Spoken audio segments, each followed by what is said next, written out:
السلام علیکم۔ ایک نئی ویڈیو کے ساتھ پھر میں آپ کے روبرو ہوں۔ جیسا کہ آپ تھمبنیل میں یہاں دیکھ رہے ہیں، آج اردو قواعد کے کچھ خاص سوالوں کے ساتھ آپ کے درمیان ہوں۔ آج کی جو ویڈیو ہے اس میں کچھ آواز الگ سے آ سکتی ہے، اس لیے معاف کریں گے۔ تو چلیے ویڈیو شروع کرتے ہیں۔ میری خوشبو سے مہک جائے یہ دنیا مالک، مجھ کو وہ پھول بنا سارا چمن ناز کرے۔ دیکھیے، سب سے پہلا سوال ہے، پھول کون سا اسم ہے؟ آپ سوچ کر رکھیں، جواب بتایا جائے گا آپ کو۔ دواخانہ میں لاحقہ کیا ہے؟ تم کون ہو کون سا جملہ ہے؟ اے بھائی یہاں آؤ کون سا جملہ ہے؟ مچھردانی کون سا اسم ہے؟ امید ہے آپ کو اس کا جواب پتا ہوگا۔ یہ بہت اہم ویڈیو ہے، بہت خاص ویڈیو ہے۔ اگر آپ نے یہ ویڈیو شروع سے آخر تک دیکھ لی تو مجھے امید ہے آپ کا قواعد کا جو سوال ہے وہ کلیئر ہو جائے گا۔ تو پھول کون سا اسم ہے؟ تو پھول اسم نکرہ ہے۔ دواخانہ میں لاحقہ کیا ہے؟ تو دواخانہ میں لاحقہ ہے خانہ۔ تم کون ہو کون سا جملہ ہے؟ تو تم کون ہو سوالیہ جملہ ہے۔ اور اے بھائی یہاں آؤ کون سا جملہ ہے؟ تو یہ ندائیہ ہے، یہاں یاد رکھ لیں۔ اگر سیدھے ہوتا یہاں آؤ تو یہ امریہ جملہ ہوتا، لیکن اے بھائی یہاں آؤ یہاں کہا گیا ہے تو کسی کو پکارا جا رہا ہے، تو یہ ندائیہ جملہ ہے۔ اور مچھردانی کون سا اسم ہے؟ تو مچھردانی اسم آلہ ہے، اسے آپ جان لیں۔ اور پھر ہم اگلے سوال کی طرف چلتے ہیں۔ دریچہ کون سا اسم ہے؟ تو دریچہ کون سا اسم ہے یہ میں بعد میں بتاؤں گا۔ دیگ کون سا اسم ہے؟ پٹنہ جامد ہے، مصدر یا مشتق؟ مشتق کی کوئی ایک مثال دیں، اسم صوت کی ایک مثال دیں۔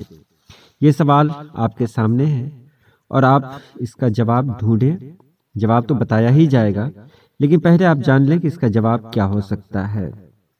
تو یہاں دیکھیں، دریچہ اسم مصغر ہے، دیگ اسم مکبر ہے، پٹنہ جامد ہے، اور مشتق کی اگر مثال دی جائے تو مشتق کی ایک مثال ہے پڑھنے والا، اور اسم صوت کی ایک مثال دی جائے تو وہ ہے کاؤں کاؤں۔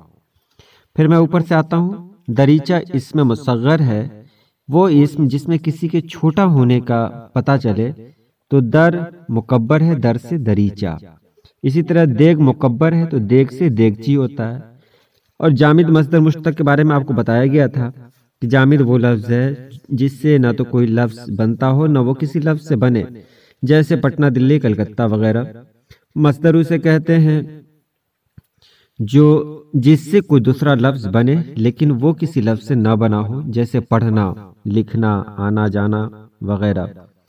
اور مشتق کہتے ہیں جو مصدر سے بنے۔ تو یہاں جواب آپ کے سامنے ہے۔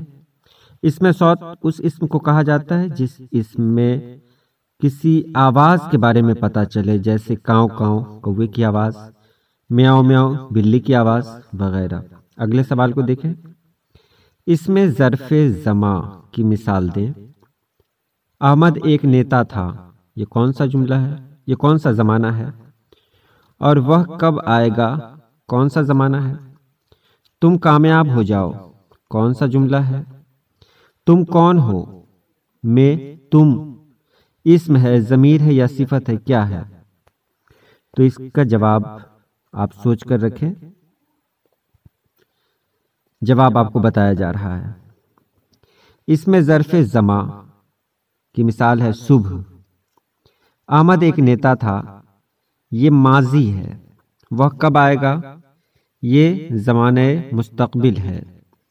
تم کامیاب ہو جاؤ یہ کون سا جملہ ہے؟ تو یہ جملہ دعائیہ ہے۔ تم کون ہو میں تم کیا ہے؟ تو تم ضمیر ہے یعنی پروناؤن۔ اب آگے دیکھیں، سوال نمبر 16 دیکھیں گے، تم کون ہو میں تم متکلم ہے، حاضر ہے یا غائب ہے؟ تو حاضر ہے۔ احمد نے آم کھایا میں آم کیا ہے؟ تو آم مفعول ہے۔ فعل، فاعل، مفعول۔ فعل کہتے ہیں ورب کو، فاعل کہتے ہیں سبجیکٹ کو، اور مفعول کہتے ہیں آبجیکٹ کو۔ تو احمد نے آم کھایا میں آم مفعول ہے۔ دھیرے دھیرے کون سا فعل ہے؟ تو دھیرے دھیرے فعل متعلق ہے جس کو انگریزی میں ایڈورب کہتے ہیں۔ اچھا کیا ہے؟ تو اچھا صفت ہے جس کو انگریزی میں ایڈجیکٹو کہتے ہیں۔ دہی، گھی، پانی، موتی کیا ہے؟ تو یہ سبھی مذکر ہے۔ یہ صرف ہنٹس کے لیے ایک ویڈیو بنائی گئی تھی تاکہ پتہ چلے آپ کی قواعد کتنی مضبوط ہے۔ آج کے لیے اتنا ہی۔ اللہ پاک آپ سبھی لوگوں کو خوش رکھے، آباد رکھے۔ اللہ حافظ۔